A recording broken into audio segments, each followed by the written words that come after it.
Learners, welcome to beginners learn YouTube channel. So learners, आज हम लोग बिहार बोर्ड क्लास 12th का जो आप लोगों का इंग्लिश का सब्जेक्ट है और इंग्लिश सब्जेक्ट में जो आप लोगों का स्टोरी ऑफ इंग्लिश का एक पोर्शन है, तो आज हम लोग स्टोरी ऑफ इंग्लिश के VBI क्वेश्चन आंसर करने वाले हैं। जो आप लोगों का फाइनल एग्जाम फरवरी में स्टार्ट होने वाला है, उन सभी में जो अभी आप लोगों का क्वेश्चन है स्टोरी ऑफ इंग्लिश से इंग्लिश सब्जेक्ट में पूछा जाएगा, वह सभी क्वेश्चन आप लोगों को इसी PDF से देखने को मिलेगा।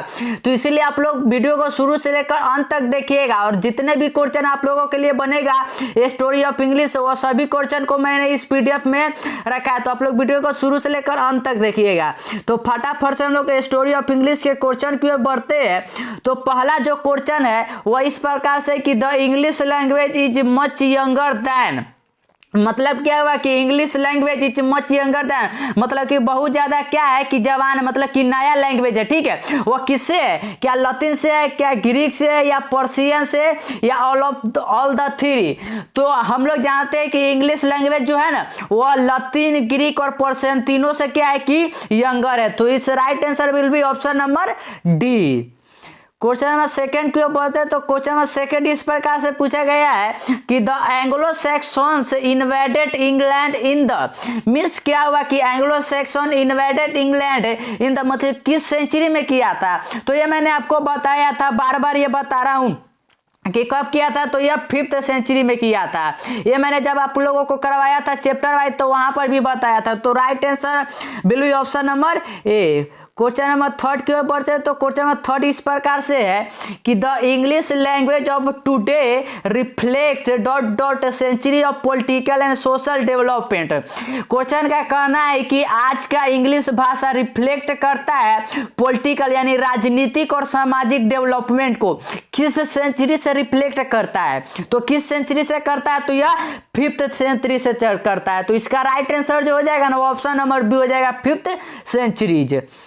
क्वेश्चन नंबर 4 की ओर बढ़ते हैं। तो क्वेश्चन नंबर 4 इस प्रकार से है कि who were called together the Anglo Saxons, किन्हें एक साथ कहा गया एंग्लो सैक्सन्स? यह आप लोगों से क्वेश्चन में पूछा गया है।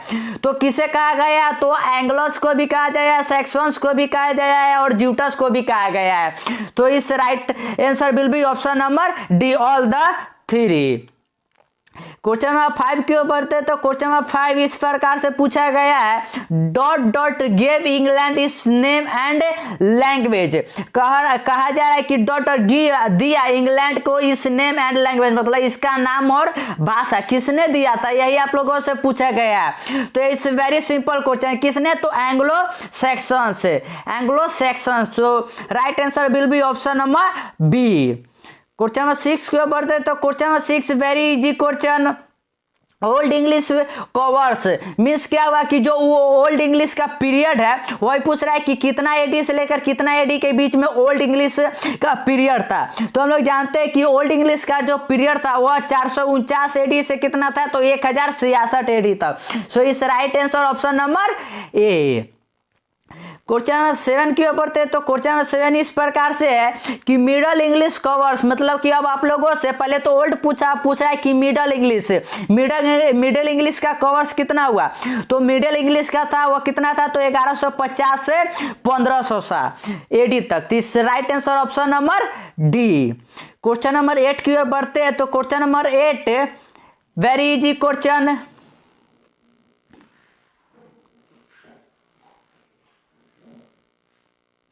क्वेश्चन नंबर 8 जो है ना वो बहुत इजी क्वेश्चन है। क्या है कि English used since AD 1500 till now is called English. कौन सा? मतलब कि 1500 AD से जो इंग्लिश बोला जा रहा है, यूज हो रहा है, उस इंग्लिश को हम लोग क्या कहते हैं? तो वेरी सिंपल कि उसे हम लोग मॉडर्न इंग्लिश कहते हैं। तो इस right answer option number C. Question number 8 की ओर बढ़ते हैं। और स्टोरी ऑफ इंग्लिश के ये सभी क्वेश्चन VBI है, तो इन सभी क्वेश्चन को आप लोग याद करते चलिएगा।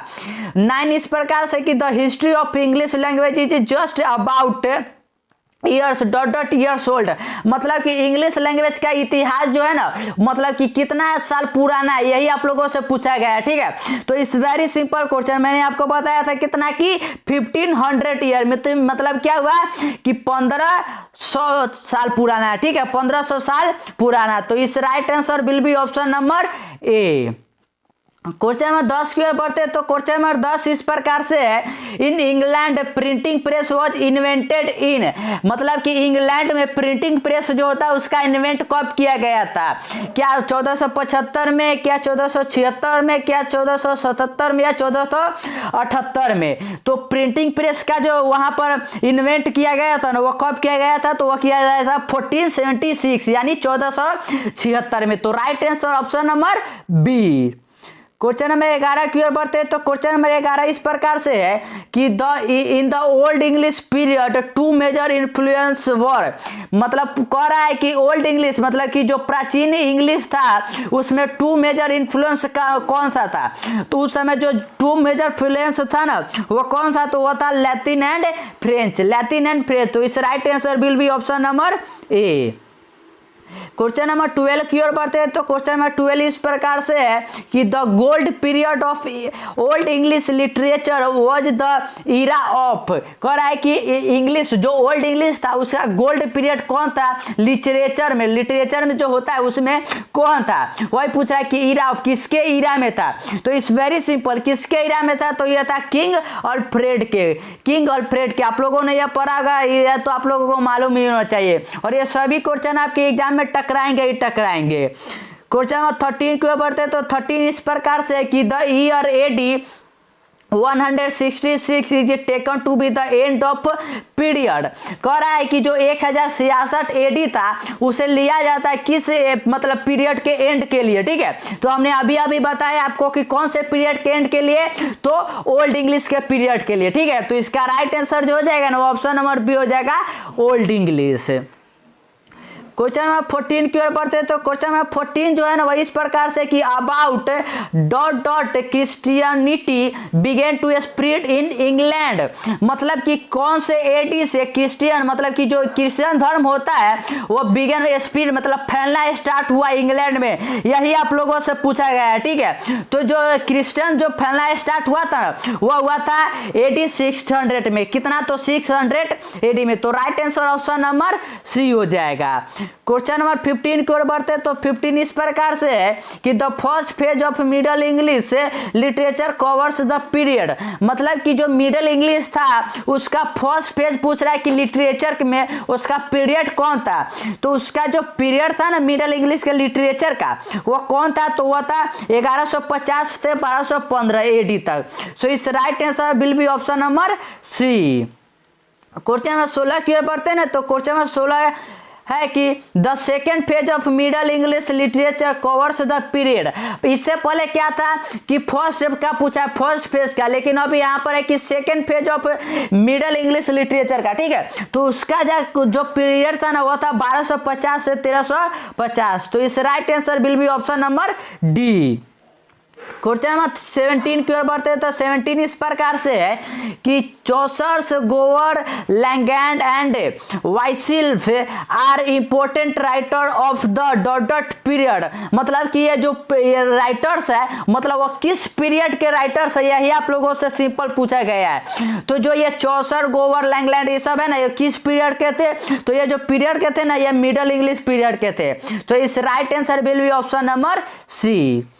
क्वेश्चन नंबर 18 की ओर बढ़ते हैं। तो क्वेश्चन नंबर 18 जो है ना वह इस प्रकार से कि मॉडर्न इंग्लिश बिगिंस फ्रॉम, जो मॉडर्न इंग्लिश पीरियड था वह कब से स्टार्ट होता है वही आप लोगों से पूछा गया है। तो ये तो बहुत सिंपल है, मैंने आपको बताया है क्वेश्चन में, कब से? तो 1500 एडी से। तो इस right answer will be option number C.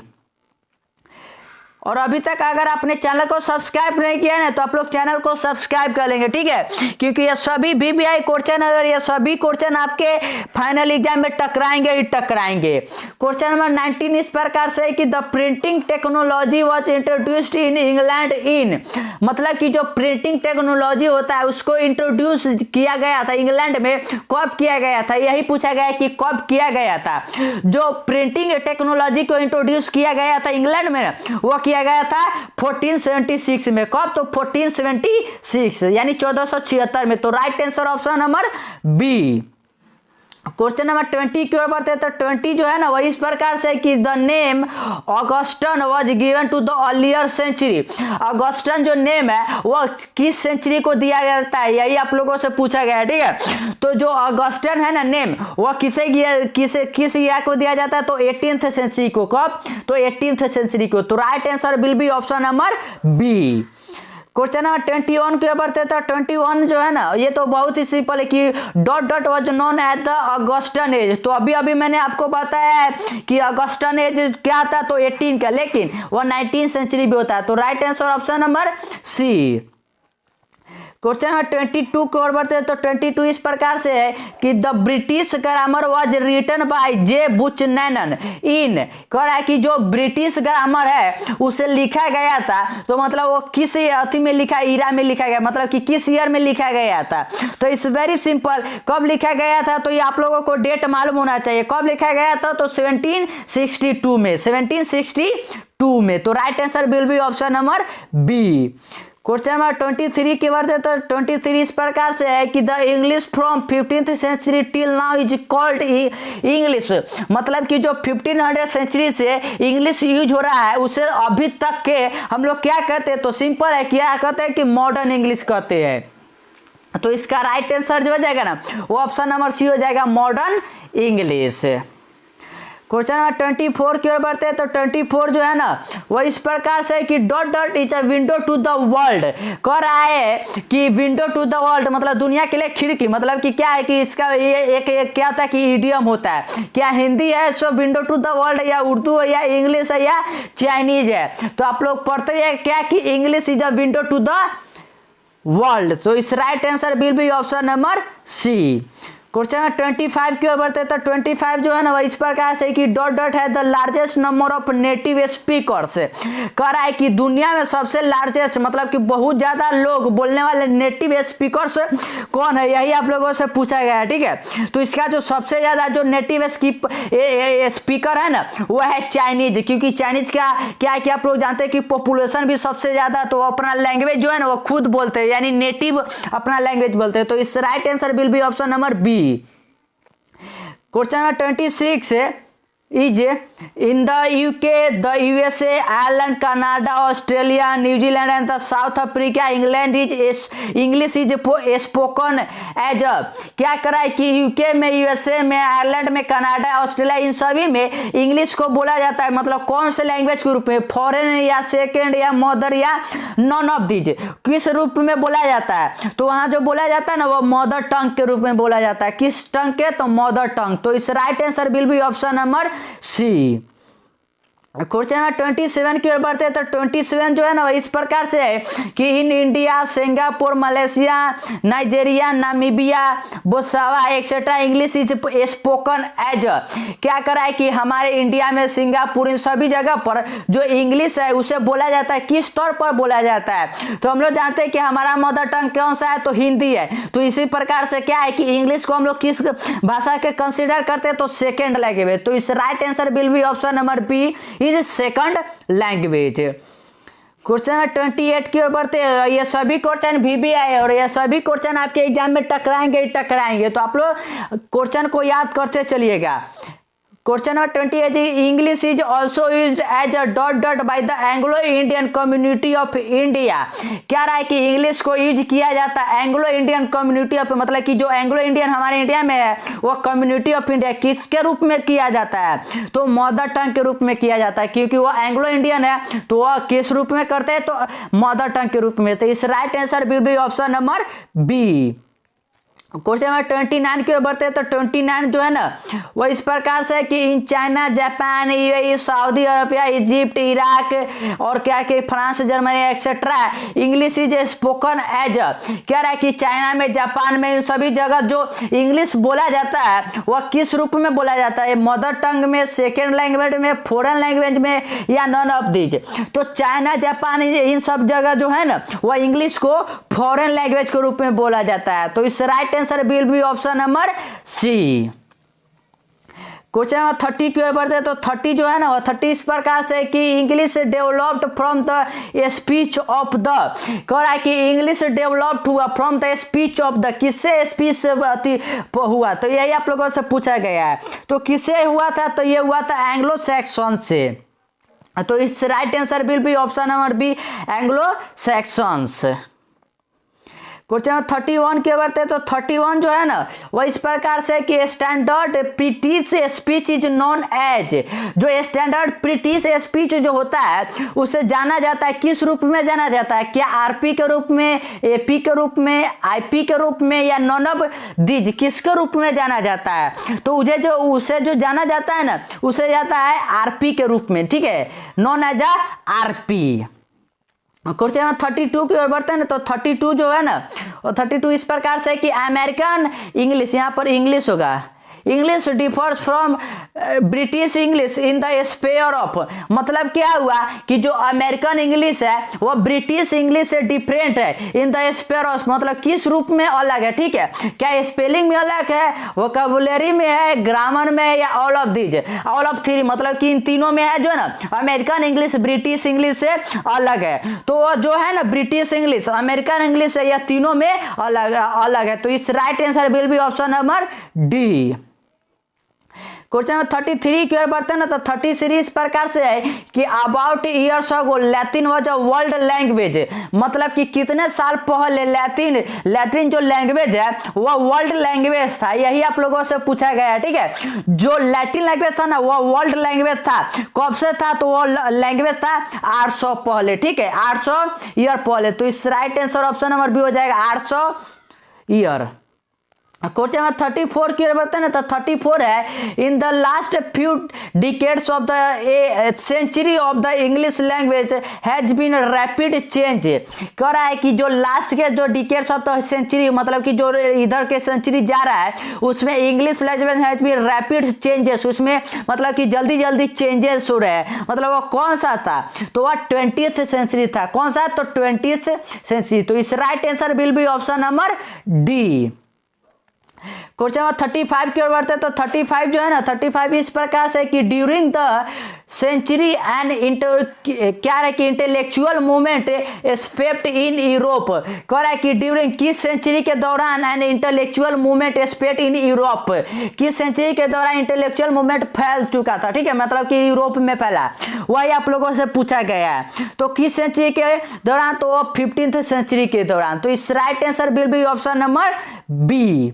Question number 36 की ओर बढ़ते हैं। तो 36 है ना वह इस प्रकार से है in his poetic words Chaucer didn't use, क्या है कि पोएट्रिक वर्ड्स, चौसलर जो थे एक पोएट वो अपने क्या कहे कि पोएटिक वर्ड्स में डिडंट यूज, नहीं यूज करते, कौन सा, क्या ओल्ड इंग्लिश नहीं करते, मिडल इंग्लिश, मॉडर्न इंग्लिश को नहीं करते, किसको नहीं करते हैं, तो वह जो नहीं करते हैं ना वह ओल्ड इंग्लिश को नहीं करते हैं। तो इस right answer will be option number A. और ये सभी क्वेश्चन बीबी आए हैं, तो आप इन सभी को याद करते चलिएगा, और आप लोग अगर चैनल पर नए हैं तो आप लोग चैनल को सब्सक्राइब कर लीजिएगा। क्वेश्चन नंबर 37 जो है ना वो इस प्रकार से है कि the Canterbury Tales was written by ये जो है ना the Canterbury Tales was written by, जो यह है यह किसके द्वारा लिखा गया था, यही आप लोगों से पूछा गया कि द कंट्री बॉडी टेल्स किसके द्वारा लिखा गया है। तो ये जो लिखा गया ना कंट्री बॉडी टेल्स, ये लिखा गया है चौसलर द्वारा, किसके द्वारा, तो चौसलर द्वारा। तो इस right answer will be option number B. Question number 38 के ऊपर तो 38 जो है ना वो इस प्रकार से कि Paradise Regained was written by, Paradise Regained was written by किसके द्वारा यह लिखा गया था, यह आप लोगों से पूछा गया है। तो ये जो लिखा गया था ना यह लिखा गया था मिल्टन द्वारा, किसके द्वारा, तो मिल्टन द्वारा। तो इस right answer will be option number C. Question number 39 की ओर बढ़ते हैं। तो 39 जो है ना 39 इस प्रकार से कि Paradise Lost was written by. अब आप लोगों से ना क्या है कि रिटन बाय पूछा गया है कि मतलब कि जो पोएट जो राइटर होता है, मतलब कि जो स्टोरी होता है वो लिखते हैं, तो उसके राइटर के बारे में पूछा जा रहा है। तो पैराडाइस लोस्ट किसके द्वारा लिखा गया था, तो ये जो लिखा गया था ना ये लिखा गया था मिल्टन द्वारा, किसके द्वारा, तो मिल्टन द्वारा। तो इस right answer will be option number A. Question number 40 और आज के लास्ट क्वेश्चन की ओर बढ़ते हैं और इसके बाद जो भी क्वेश्चन आप लोगों का स्टोरी ऑफ इंग्लिश से बचेगा उन सभी क्वेश्चन को इसके नेक्स्ट पार्ट में कवर करेंगे। तो इसीलिए अगर आप लोग चैनल पे नए हैं ना तो चैनल को सब्सक्राइब कर लेंगे इसके पार्ट 2 के लिए। 40 क्वेश्चन इस प्रकार से कि the Rape of the Lock was written by, the Rape of the Lock was written by, यह किसके द्वारा लिखा गया था? तो the Rape of the Lock जो रिटन है ना यह है अलेक्जेंडर पोप द्वारा लिखा गया। ठीक है, तो इस right answer will be option number B.